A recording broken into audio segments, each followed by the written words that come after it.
There we go. You know, when you do a podcast in the beginning, and by the way, this is the cowboy, I'm the Persian. When you start a podcast, there are going to be hiccups with audio, background noise. You can't help if someone's doing landscaping outside. People are on a schedule.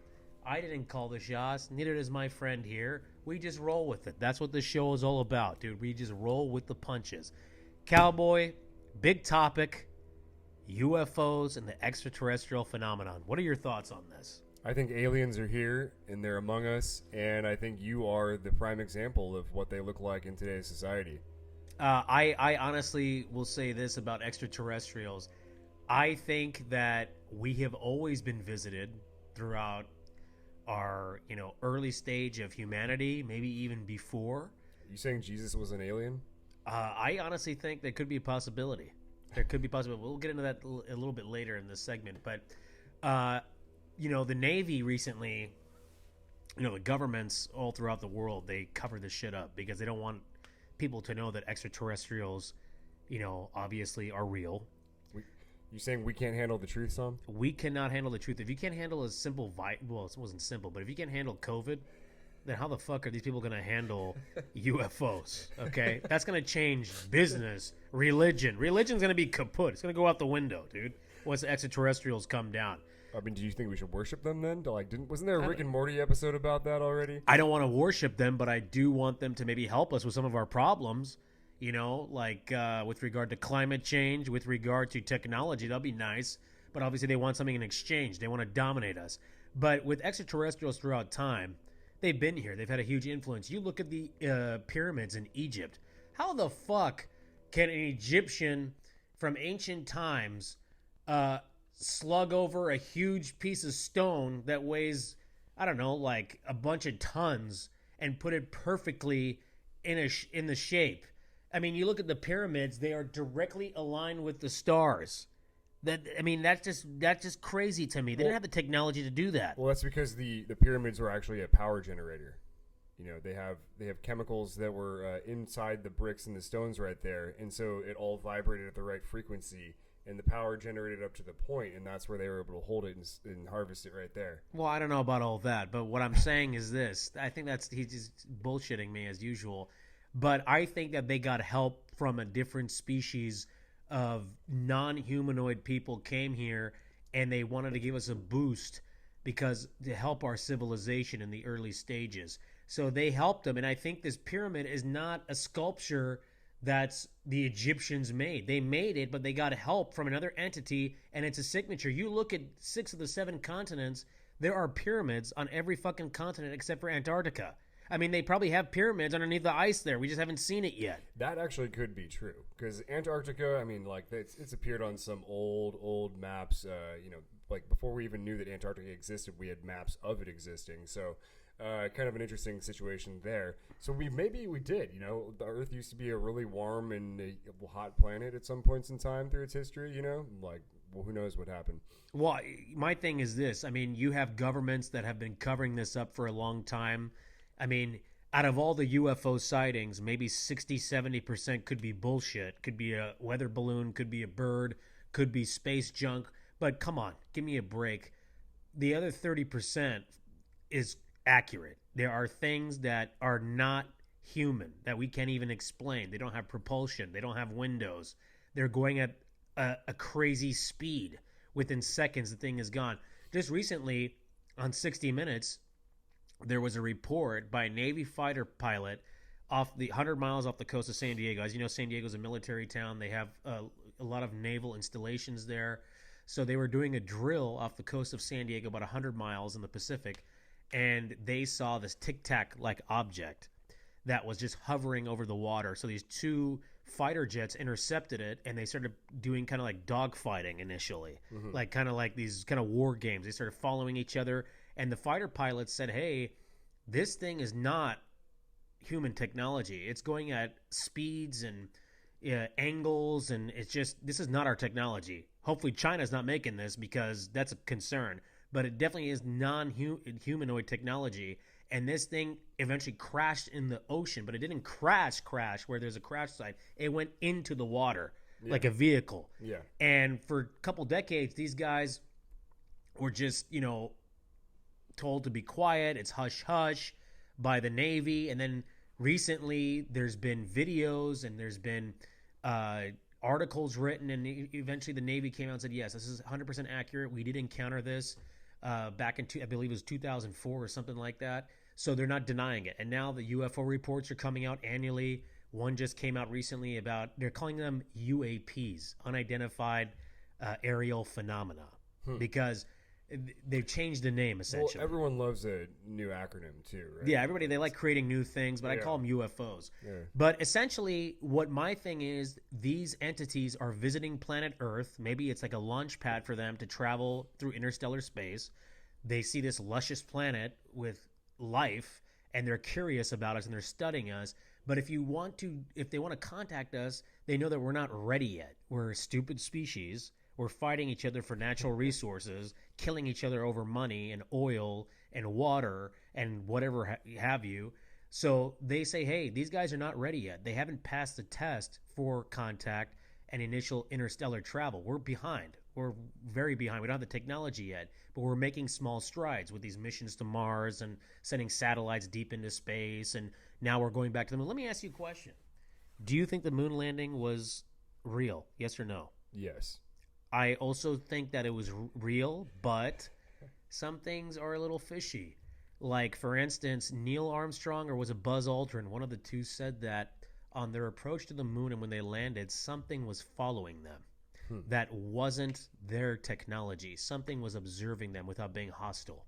So they were being watched by another entity. They were saying, wow, these guys are graduating to the next level. It's impressive. Now, how come we haven't been back to the moon since then? Since the early 70s? How come we haven't been back? Because we beat the Russians there, and the USSR fell apart, and we no longer had to, win that pissing contest. I actually believe that is correct. I do believe that one of the main things was to beat the Russians. Even though the Russians initially beat us into space, they sent Sputnik, but we beat them for the big thing. But there is a reason. My thing is, maybe we were contacted by an entity through telepathy or whatever, and they said, hey, why don't you guys slow down with the space travel? Maybe not go back to the moon. Maybe you guys take a step back.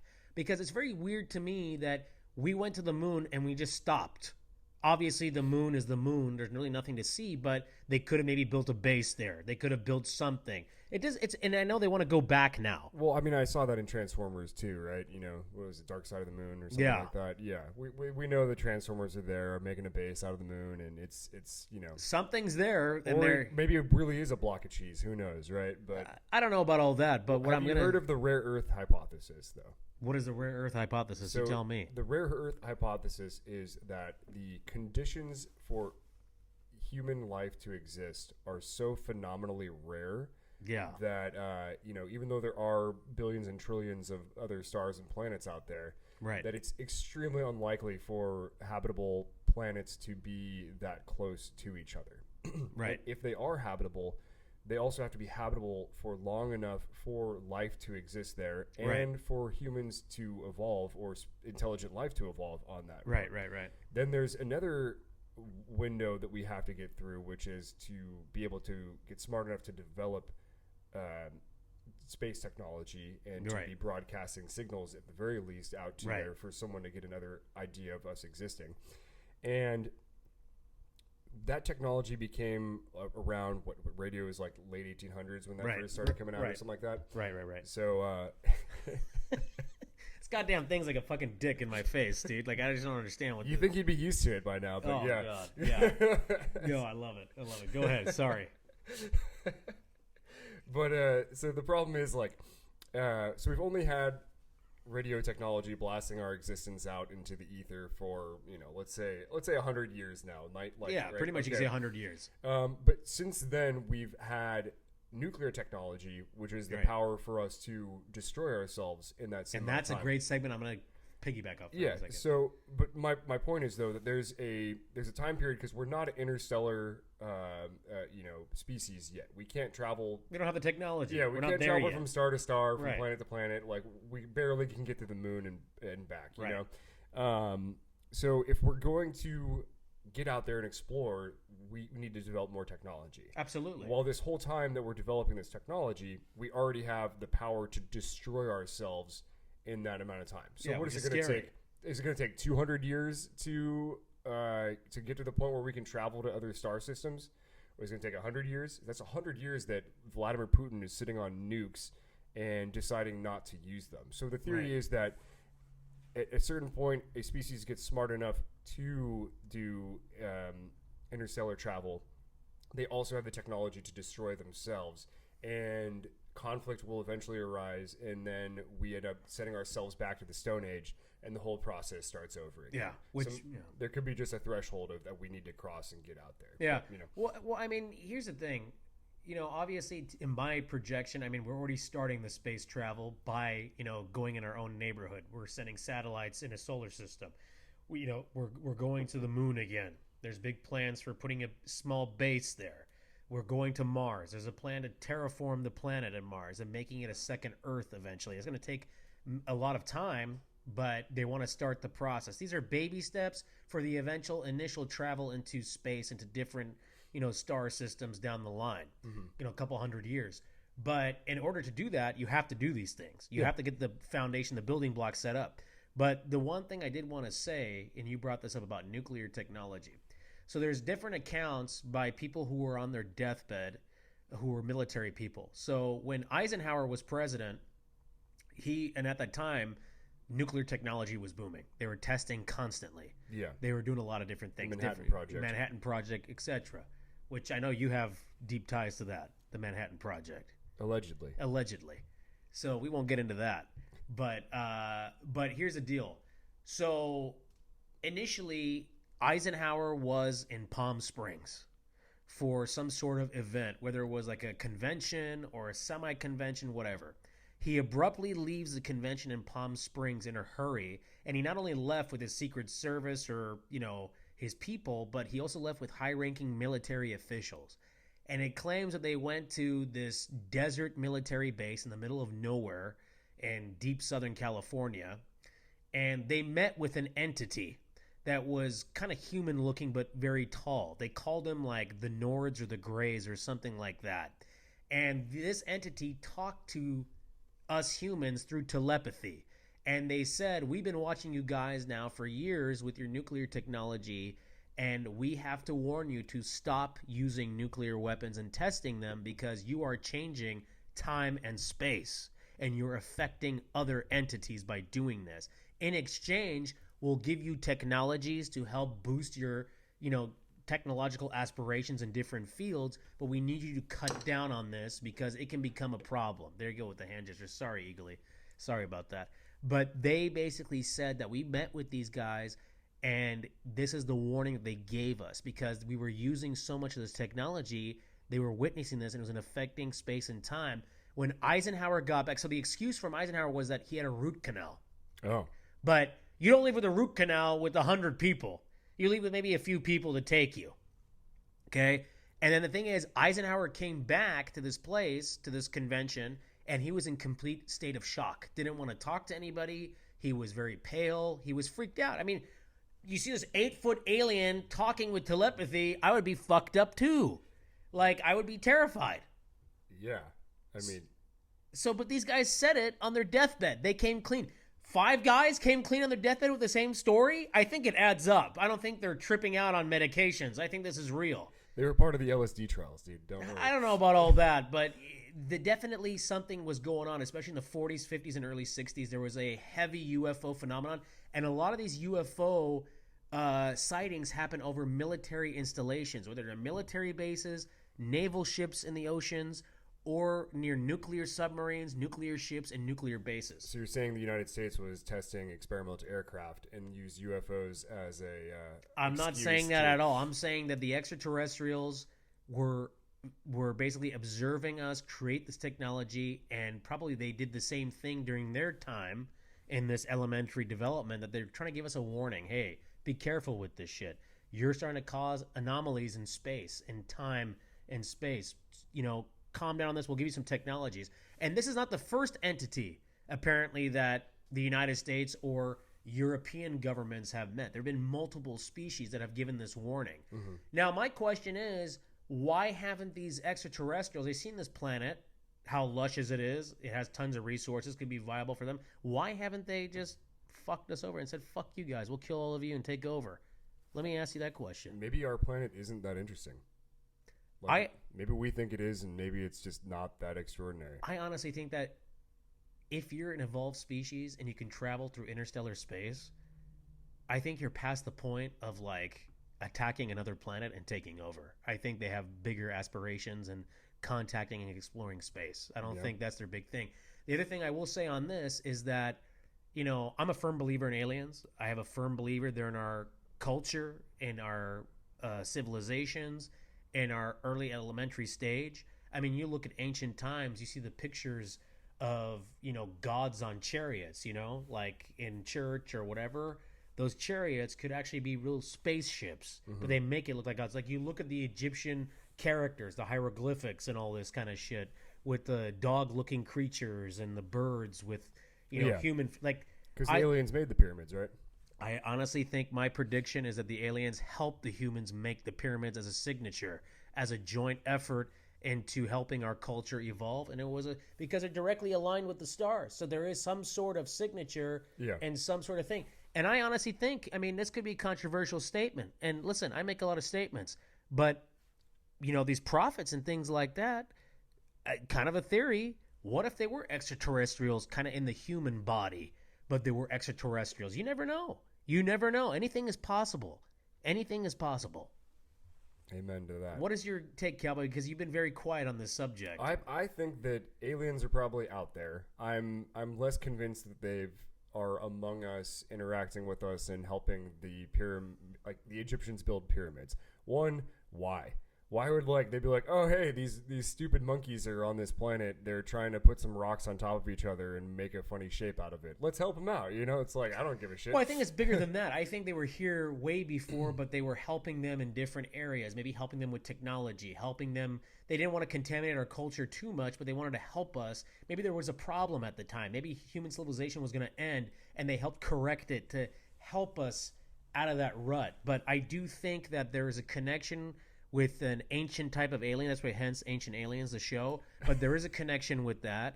I think that they are amongst us, but they are not in our vision. I think that they have civilizations in the oceans. We know more about space than we do our own oceans. I mean, there's deep caverns in the oceans, mountain ranges, and stuff like that. There could be a civilization there underneath. You know all about those deep caverns, though, Sam. Yeah, here we go. Making it a sexual reference here.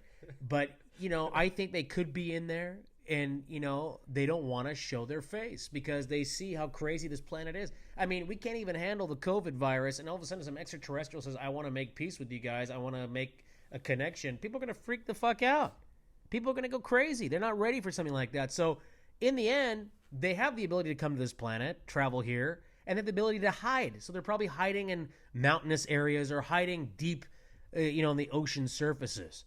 I mean, they can hide in their giant spaceships, whatever, but they're so advanced that taking over the planet doesn't interest them. They just want to see how we're evolving and if we can join that community eventually in hundreds of years or a couple thousand years. We don't know what it's going to take, but we have to lay the foundational bricks for the travel back to the moon, to go to Mars, to go to some of the moons that are around Jupiter and Mars. We have to lay these pieces and have colonies and bases and things like that. So we got to get that going. I'm a firm believer in this. Yeah, I think it's just a part of the human existence is we want to explore, we want to travel. That's why we exist on every continent that we can exist in the world. And so, the natural next step is for us to explore other worlds, see how far we can get. I mean, I'm not sure if you watched Star Trek before, but my uncle's a huge Star Trek fan. Shout out to him and shout out to Star Trek. But in Star Trek, in one of the shows and one of the storylines, in about 2080 something, 2085 or 2086 something, I'm probably incorrect about this, but it's around that time period. So in the storyline, Earth has a third world war, and it's nuclear war, total devastation. Mm-hmm. And there's a scientist, his name is Zephyrin Cochrane. He builds warp technology, and he sends a ship with warp technology into space from Bozeman, Montana, of all places. Hey, nice. There you go. So he sends it out, and basically that gets the attention of an alien species called the Vulcans, and they ended up coming down to Earth and meeting the humans and basically setting up contact, and they help the humans rebuild their planet from devastating war, and they help them with technology, they help them rebuild, they help them become a good society again, and they become a positive ally. But the humans eventually become the big player in space and end up becoming like the number one group and aligning all these planets together. So it's a very interesting story. We're number but one, baby. It's a very interesting story, but I can see that there is some extraterrestrial ties and things like that in our ancient history and into current times. So it's a very interesting topic. And again, for those that don't believe in aliens, that's your opinion. But this universe is so vast, so infinite, and our mind can't even comprehend that it's just totally impossible that nothing's out there and we're the only people. That's totally stupid, in my opinion. Mm-hmm. So yeah, I just think the leap of faith for me is them being here and existing in our daily lives and whatnot. Like, I think it's far more likely that they may have stopped by and, you know, one of their spaceships crashed in Roswell, and that's what, you know, has caused all the hullabaloo lately about the gravity accelerators, you know, for how they're powering their ships and whatnot, and you know they just turn gravity onto one direction or the other, and that's how they fall that way. Well, there's a lot of theories about Roswell, New Mexico. I mean, you look at people's testimonies on their deathbed. Again, these older military folks who passed away a couple decades ago, and you just look at some of this, you know, people that have said, "Hey, we witnessed this." It wasn't a hot air balloon. Number one. Mm-hmm. Number two. It was something. We don't know what it was. Most likely an alien spacecraft with bodies, and they collected it. Because why would, if it was a hot air balloon, why would there be a couple hundred military people surveying the area and cleaning up the wreckage? Why would that be? Now, there is a theory that the Soviets sent a craft that looked like saucer technology and put people in there that had deformities to make them look like they were aliens.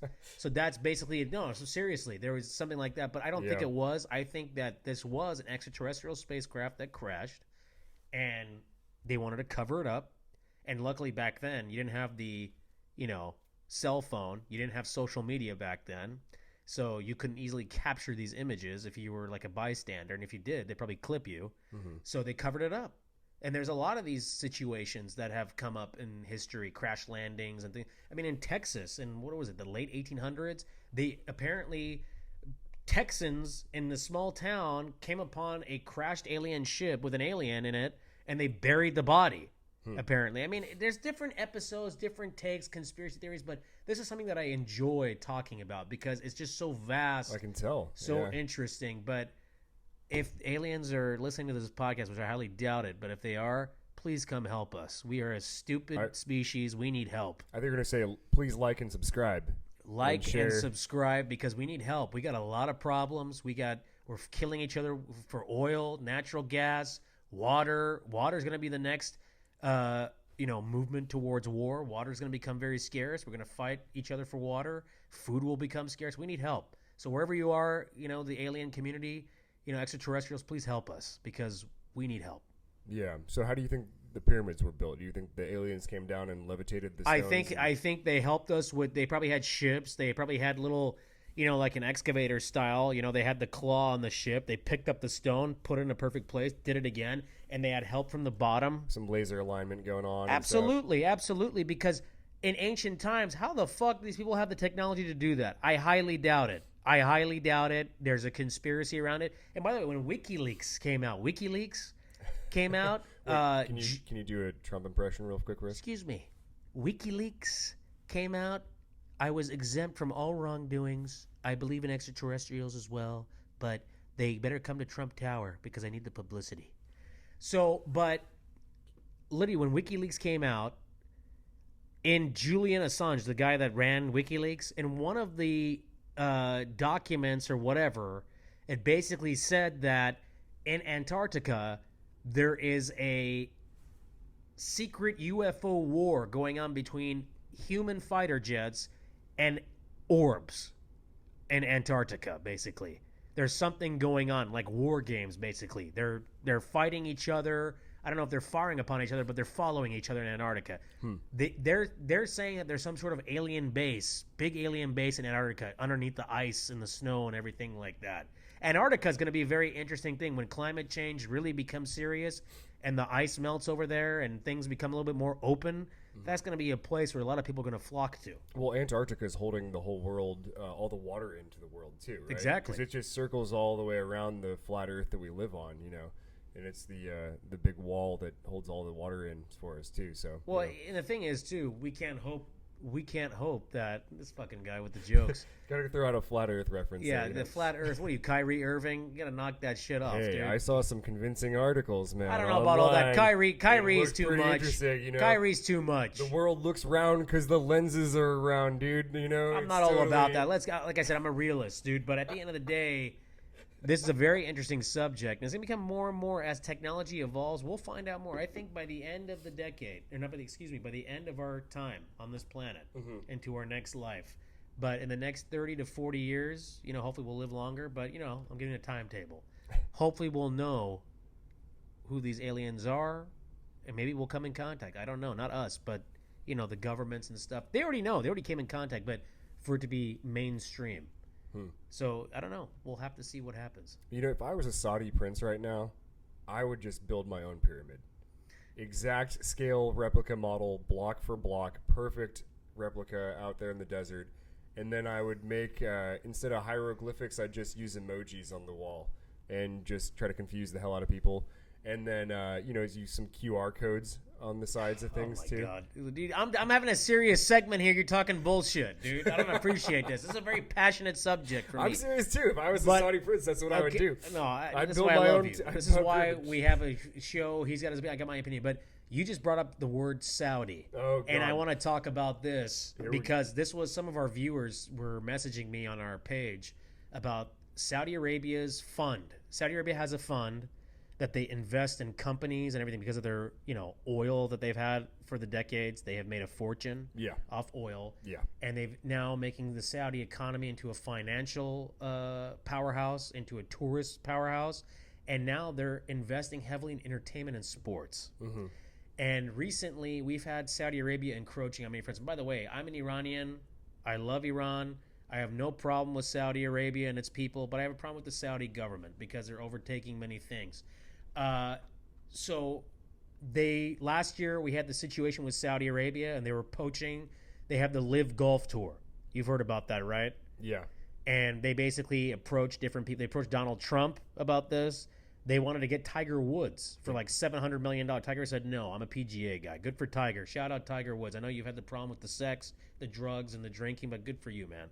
That's tough and the to knee, do. Man. And the knee. And he had the car accident, dude. Yeah. That was horrible. But you and Charlie are adorable out there. Yes, so. Exactly. Fuck Ellen Nordegren, dude. His ex-wife.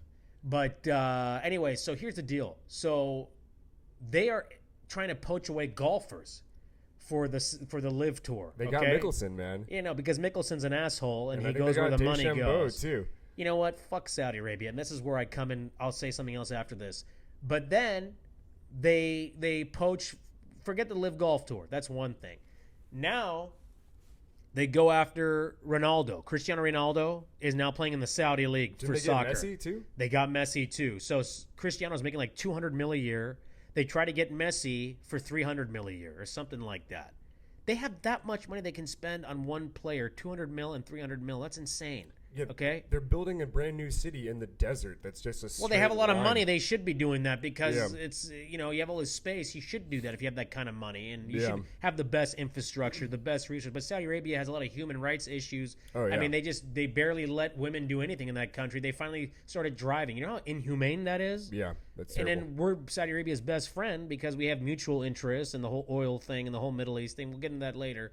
But and now they're. Is this WWE thing real? Did they buy the WWE from Vince McMahon? They did? I didn't hear that. This was a rumor that was happening. I mean, I am so sick of foreign entities trying to buy American products, dude. Like, the golf thing, stay with the own golf. PGA's in America. Don't have the Saudis create the Live Golf Tour and take our golfers away. I know money talks, but like Bud Fox told Gordon Gekko, Charlie Sheen, and Michael Douglas in the original Wall Street, they loved money, but they said, what is your number, Gordon? What is your number that you're set with for the money? I mean, how much money do we have to make here? Like, my God. Like, how much money are you going to throw at the problem? And now WWE is going to get bought for, like, what, $1 billion, $2 billion? I don't know how much is going to get bought, but Saudi Arabia is investing in that. What's next? They're going to buy an NFL team? That'd be cool. No, it would not be cool, because look what they did with Europe. They bought all the European soccer teams. They have influence in European soccer. I don't like that. Yeah. I don't like that, because they're not buying it for the will of the people. They're buying it for their own asset. That's what they're doing. And, then they're going to be influencing the sport. What are you going to have? You're going to have an NFL game in Saudi Arabia, in Riyadh? I mean, okay, that's cool. But you have a huge time difference problem. So this is a big problem. We talk about international governments being involved and heavily investing. At some point it's okay, but at some point it gets out of control.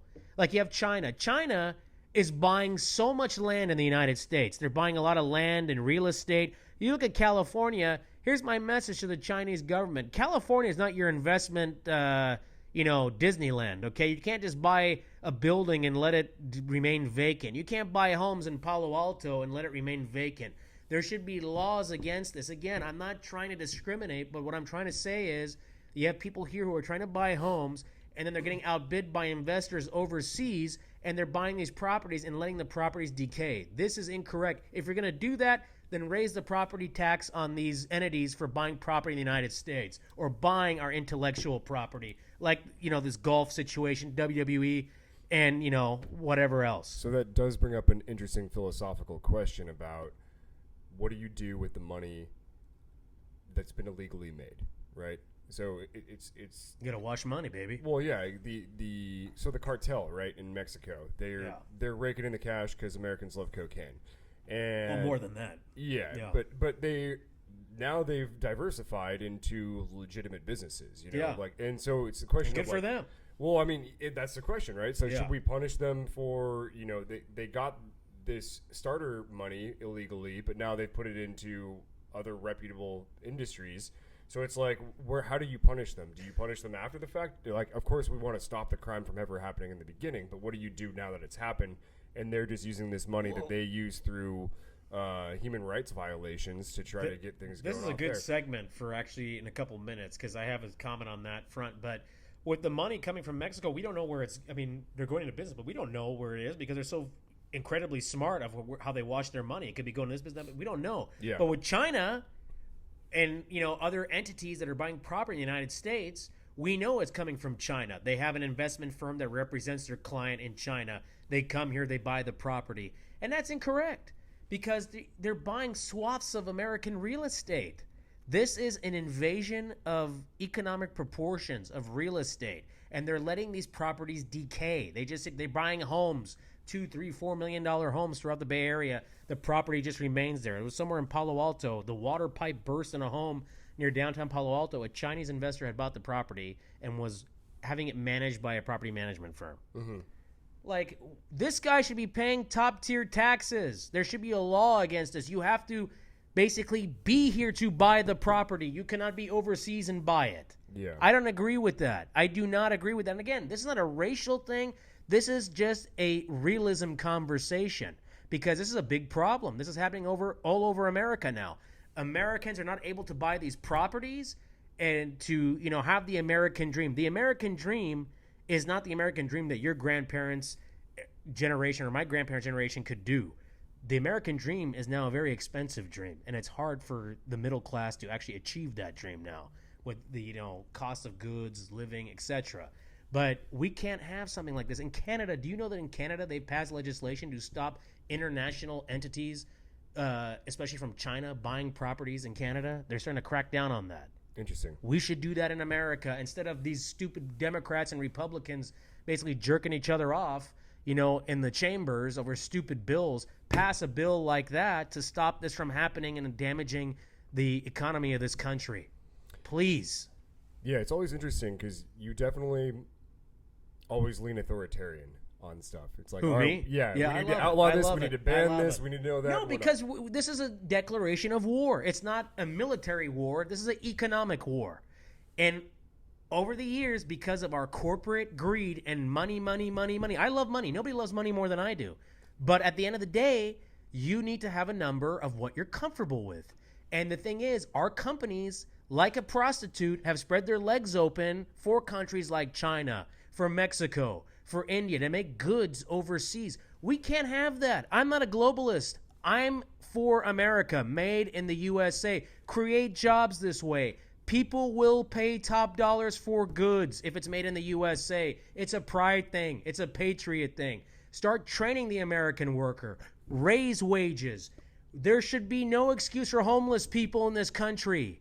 We are the richest country in the world. We should not have homeless people. They should be working. They should have the best care. They should have the best mental health care. They should be put in these manufacturing plants to make these products. They should be put there to do the right thing.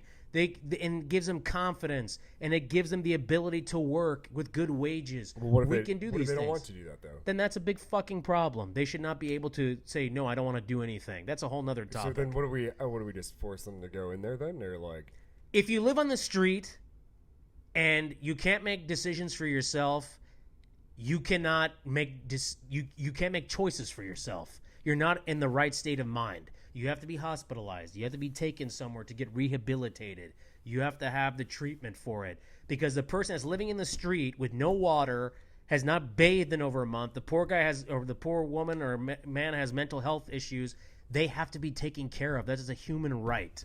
They have to be taken care of. There's addiction issues. There's mental health issues. There's cost of living issues. This is a societal problem. And we as a country need to fix this. Our cities cannot look like shanty towns. They cannot look like third world countries. Have you been to Los Angeles? Have you been to downtown LA recently? I've not recently, but I've been there before. Skid Row looks like something from The Walking Dead. There are people literally like this, high, keeled over on fentanyl, whatever the fuck. So it's out of control. Why don't we have the aliens help us out with the rehabilitation of everyone? Oh my God, forget that part. But you know, one thing about this, you talk about drugs, right? Uh-huh. The war on drugs is a waste of time. A lot of money has been spent. Trillions of dollars have been spent. Innocent people have been killed. It's impoverished communities that are low income stature. It's destroyed lives. Law enforcement have lost their lives. Innocent people have died and been impacted even beyond death, so economically you're and saying whatever. We should just legalize. I'm saying that there drugs. should have a serious. First of all, marijuana needs to be federally legal in all 50 states and territories. Okay. Where's the fucking money with marijuana? Hold on one second. Where's the money with the marijuana? Colorado has so much money they don't know what to do with it. California legalized this shit, and why aren't the potholes being fixed? Before I came to this guy's house, I went driving around San Jose. There's potholes every fucking where. The marijuana should be taxed 40%. With 40% taxes and the profits from marijuana, you can fix roads, the infrastructure. You can have good health care, and you can literally fix the schools. Some of these schools look like a school in Afghanistan, war-torn Afghanistan, in Kandahar. They look so bad. But the war on drugs is so bad that there's been no progress. So yeah, maybe we should legalize cocaine. Maybe we legalize heroin. Maybe we legalize certain drugs and tax it even higher. Because we need the money. We need to fix this country. And then you clinicalize the situation. You have people go to the clinics and do the drugs instead of doing it in some corner freeway overpass or something like that. I don't know how you fix this problem. I don't know. And then that maybe hurts the cartel. But the cartel's very smart. They'll find a way to make the newest drug, the newest high. They'll do it. Maybe you make a deal with the cartel. You make the product for us. We'll sell it. Give you guys the profit, but we tax it like a business. I don't know. It's getting out of control. I mean, just look at our freeways. The overpasses and underpasses. People are literally stoned out of their mind, passed out. This is dangerous. Well, so then the question would become, if we legalize these hard drugs, is usage going to go up or is usage going to go down? I think it's going to be medium. I don't think it's going to go up, and I don't think it's going to go down. It's going to remain like flatline. Okay, so you're saying bringing in the government regulation is going to help purify the product, because I think that's one of the big problems right now is the fentanyl overdoses. Fentanyl. I mean, Jesus Christ. But aren't they, I'm with you. They're cutting cocaine with fentanyl, and that's dangerous. Yeah. I mean, I've never done cocaine. I mean, I didn't indulge in cocaine. I've inhaled many times, not cocaine, but marijuana. But at the end of the day, allegedly, the government should be involved in this process because it impacts their pocketbook. It's impacting their streets. This is getting out of control. This was already a problem for the last few decades, and it was a epidemic, and now it is a national security crisis in this country. And the borders also, that's a big problem. The human trafficking, the drug trafficking, the American border, by the way, the situation with the border, you need to militarize the border. You need to have the military on the border to assist the border patrol and all that. You do need to build some sort of barrier, like Trump had the border wall idea. I'm totally for that. Okay. And then you do eminent domain on people's property, or if they don't want to sell, you do eminent domain. But for those landowners, those ranchers, you give them their value plus extra. Yeah. But then you have to build this barrier because people are coming into this country illegally. And by the way, Ronald Reagan, one of the greatest Republican presidents, Ronald Reagan, wanted to give amnesty to illegal immigrants. And I'm for amnesty. If you're in this country and you are illegal and I'm president, I will give you amnesty. If you're a law-abiding citizen, you want to live in this country, I will give you amnesty. Mm-hmm. But moving forward, anybody that comes in illegally has to come back in legally. Okay. You understand what I'm saying? And the thing is, you have the cartel that has infringed the border. They have taken over the border with drug gangs, things like that, and smuggling. You know, innocent people are getting killed coming from Central America and Mexico that are falling into this horrible situation. So we need to, if you see a child coming over the border, you take that child like it's your child. You take him into the United States, and you give him amnesty. But for the people that are caught, you send them back, but they need to come back legally next time. Well, and I think that's the question that everyone has too. It's Democrats are seeing the refugees that are trying to just live the American dream and have a better life over here too, right?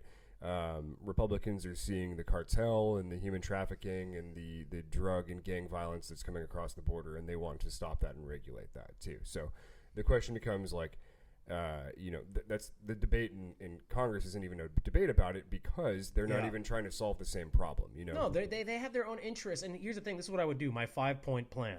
Oh my! Number one. So I'm top 5. You give to any illegal immigrants who are here in the United States who are law-abiding citizens. They have not been arrested of any crime, serious crime. You give them amnesty. I'm for the amnesty policy that Ronald Reagan wanted to do. Okay. Number 2, you militarize the border. You put 100,000 ground troops on the border, American troops on the border, okay? Number 3, you build a land barrier or a wall between Mexico and the United States because of the situation with the human trafficking and the cartel, and to curb illegal immigration to this country, okay? And then the 4th thing is we need to beef up the Border Patrol. The Border Patrol is outmanned. They are outgunned on the border. They don't have enough protection. These people need our help. They are a government agency with very limited resources. And number 5, the thing is this: America is a country of immigrants. You have, 7, 8 generations in the United States? Yeah. Your family were immigrants and they came here. My family are immigrants, they came here. America was built by immigrants. This is an immigrant nation. We need to continue that policy, but do it correctly. And do it correctly. The border situation. By the way, do you know Barack Obama, his name was Deporter-in-Chief because he deported a lot of illegal immigrants. Well, and he was for a secure border as well. Exactly, too, right? But Yeah. Biden is not for secure borders. Biden has made this is a huge national security crisis at the border. This is very dangerous because amongst the situation, you know what can happen? A terrorist could come in. A terrorist could come in through the border into this country. Mm-hmm. And then you have a problem. You have a serious situation. You have a lot of problems at the border that need regulation, and you need the border to have military protection from Texas, New Mexico, Arizona, California. You need that. You need that. And I forgot my 5th plan, which was the 5th-point plan, which was through education. Mm-hmm. We have to educate people on this subject because it is a very serious subject. It impacts America deeply. We have to get serious about this. Because if we don't, it is going to cause more problems. So, I mean, I don't know. What's your take on it, Cal? I've been talking so much. What's your take on it? When you're on a roll, I just want to let you roll and go for it. I think it's pretty accurate. Would you militarize the border? Would I militarize the border? I mean, I'm not going to call in the National Guard or anything like that. I'm I talking think, about full-scale military, yeah, divisions of the yeah. military. I'm not going that far with it. I don't think. It's a mess. It's a terrible situation. You got people that are like trying to get across, just live the American dream. Then you also got people that are, getting forced across, the human trafficking from the cartel, the drugs and the violence that come along with that. Is a huge problem and something that we need to figure out. My thing is, I'm very pro immigration. Absolutely. I think that if you the great thing about America is if you share our values and you share And you want to assimilate, too. You want to assimilate into the culture. if you share our values of freedom and Right. liberty and the pursuit of happiness and everything else that's been said so many times that it's a cliche at this point in time. Yeah. If you believe in that and you want to come here and live that dream and make it on your own and get by, then awesome. Come here, welcome aboard. You're way better than someone that's been living here for 10 generations and It's not doing anything. isn't doing shit and just wasting away their life. That's Exactly. fine. Perfect. We're happy to have you. And the beautiful thing about that is anyone can do that. It doesn't care we don't care where you come from, what your background is, what ethnicity you are. Come to America. We want you guys. If you believe in our freedom and our dream and that we can help each other out and make the world as good of a place as we can, come along. But It's a beautiful country. but we need to know why you're coming here, and I think that's something that we need to know about people that are coming here. And if you're coming across to sell drugs, to Then you can't promote come the in. cartel or something like that, yeah, exactly. And so I think there's some magic number, and we can't have everyone coming in all at once. We can't have a completely open border. We need to have something secure Needs to that be like a checkpoint. When I say open, like you talk when you hear the term open borders, right? Yeah. First of all, I want to put on the record, I'm not a Democrat or Republican. I'm an independent. I go for the better candidate. I lean very Republican on many issues, and I also lean Democrat on some issues. But with the open border policy that Joe Biden has, it's very dangerous. You need to have a secure border, an open border where if somebody from Mexico, from border towns, want to come work in the United States, like in Texas, California, Arizona, then the person has a document. They come in and they go back home for the end of the night. But when completely open, when you can just hop a fence, a little 5-foot fence, and come to the United States, that's incorrect. I totally agree with Trump's border wall. Obviously, this whole thing, Mexico's gonna pay for the wall. We're going to pay for the wall. We're going to build it our way. But I want the United States to put 100,000 troops on the border. And that's a big cost. Yeah, it is. It's a big cost, but it's also you raise militarized. taxes. You raise taxes on some of these corporations who are paying very poopsie in taxes. Mm-hmm. You have to raise taxes on these companies that are paying jack shit to get the funds for something like this. I'm sorry, but you got to get the money from somewhere. Yeah. Or you legalize the drugs, tax it like a business, and you pay for that shit with drug money. Can you believe that's the second time I've knocked this guy down? I'm sorry, Eagly. I knocked him down. I'm not anti-America. I love America. I'm the most patriotic person you'll know. But I use a lot of hand gestures. He's authoritarian right now, knocking over the freedom symbol. But a lot of people are scared with my ideas. Like, dude, you're an authoritarian. You are. But yeah. There's nothing wrong. So here's the thing. There is nothing wrong to be a semi-authoritarian. There's nothing wrong with that. Because I'm totally for law enforcement. I'm for law enforcement. I'm not a defund the police, but I'm a give the police more money. I want to see the armadillo vehicles again. I want to see the police have the best of the best. And I'd even use, a little bit of military training into that because what they're dealing with on the streets is horrible. They're outgunned. They're outmatched. The law enforcement in this country, I feel so bad for these guys. There's good cops and bad cops everywhere. Like there's good people and bad people everywhere. But, they kiss their kid goodnight. Whether you're a man or a woman, you're on the job, you're a cop. You may not come back home in 24 hours. There is so much filth in this country, so much the criminology in this country. You got a lot of criminals. But we need to start focusing on the United States. We need to start cleaning up our streets, build our infrastructure, protect our men and women in uniform and law enforcement. We need to protect our borders. We need to start securing this country from head to toe. Yeah, and I'll just, to wrap everything up, just say that I think laws are important. We need to have laws, and we also need to enforce the laws that we have on the books. And I think that if something isn't working out and something is coming in as unjust or something like that, then It should be reviewed. we need to change the laws. We need Right. to not tell people, oh, like we're putting too much pressure on the police officers to judge for themselves when they should be lenient and when they should not be lenient. It's a and hard something job like that. because Yeah. you don't know. I mean, and I agree with you. Yeah. 110%. And I don't mean to butt in, but it's a hard job. Mm-hmm. You don't know if someone's going to pull a gun on you anytime. You don't know what's going to happen. Yeah. And you have that split second. You could either ruin your life or you can enhance your life Mm-hmm. and protect that person that you're arresting because, it's difficult to tell what's what. It's a thankless job. It's a thankless job. It's a tough one, but yeah. And so if you just eliminate their ability to, like pick and choose when to apply a law or not to enforce a law, then, that takes their personal judgment out of it. And it's more about the policies and procedures that are in place from the police department and the laws that are enforced. And I think it's up to Congress and local state governments to actually create laws and update laws and get rid of laws that are no longer working instead of just keeping an endless amount of laws on the books for it right there. So I want to say one thing before we actually close the segment on it. We're trying to close it out, but I want to say one thing that's always been bothering me with regard to the politicians in this country. Obviously, they're gangsters. They're working for themselves. They're not working for we, the people. They're not working for this beautiful country. They're working for the corporations that pay them, and they listen to those corporations. But we need a president in this country that's going to get tough on the politicians, both Republicans and Democrats in Washington, that if they're not performing up to standard and not passing a bill to make sure the government's open and not helping the American people, I will lock those people in the chambers and I will lock them out of using the bathroom and I will lock their pay until they pass legislation that will help this country and help the people of this country.